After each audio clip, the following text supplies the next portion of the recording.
ఈరోజు నేను ఏదైతే నేను అనుకుంటా ఉన్నానో నా మేయర్ పదవికి ఈరోజు నేను రిజైన్ చేయబోతా ఉన్నాను. నేను కలెక్టర్ గారికి ఇప్పుడే లెటర్ కూడా పంపిస్తూ ఉన్నాను. ఇన్ని అవమానాలు చరిత్రలో ఏ మేయరు ఏ చైర్మన్ కూడా చవి చూడలేదు, భవిష్యత్తులో కూడా చూడకూడదని చెప్పేసి నేను కోరుకుంటాను. ఎందుకంటే ఇది ఒక సపరేట్ బాడీ, లోకల్ బాడీస్ అనేది రాష్ట్ర ప్రభుత్వాలు వస్తూ ఉంటాయి, పోతూ ఉంటాయి. ఎందుకంటే ఇవన్నీ ఉండి కూడా ఇన్ని అవమానాలు ఎదుర్కొన్నాను. కనీసం నా సిబ్బంది కనీసం నాకు ఆఫీస్కి వెళ్తే నాకు కనీసం ఆఫీసులో తలుపు తీసేటువంటి పరిస్థితి కూడా లేదు నాకు. ఇక నేను ఆ కుర్చీలో కూర్చోడానికి నా మనసు అనేది పూర్తిగా అంగీకరించేటువంటి పరిస్థితి లేదు. ఒకటైతే స్పష్టంగా చెప్తా ఉన్నా, ఇంకోటి కూడా చెప్తా ఉన్నా.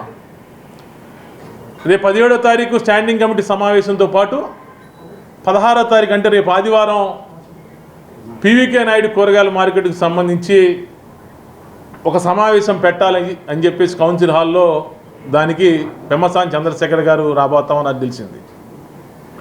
ఇది నాకున్నటువంటి కొంతమేర సమాచారం మేరకు ఏదో పీవీకే నాయుడు కూరగాయల మార్కెట్ యొక్క పేరు మార్చాలి, కొంత దాన్ని డిజైన్ మార్చాలి అని చెప్పేసి వాళ్ళు ప్రయత్నం చేస్తూ ఉన్నటువంటి సమాచారం నాకు తెలిసింది. నేను మేయర్ పదవికి రిజైన్ చేస్తూ ఉన్నాను, కానీ గుంటూరు నగర ప్రజలకి అండగా ఉన్న విషయంలో ఎప్పుడు ముందుంటానని చెప్పేసి కూడా నేను చెప్తా ఉన్నాను. ఎందుకంటే సుదీర్ఘంగా 3 పర్యాయాలు కార్పొరేటర్గా 15 సంవత్సరాల పాటు కార్పొరేటర్గా చేశా, ఫ్లోర్ లీడర్గా చేశా.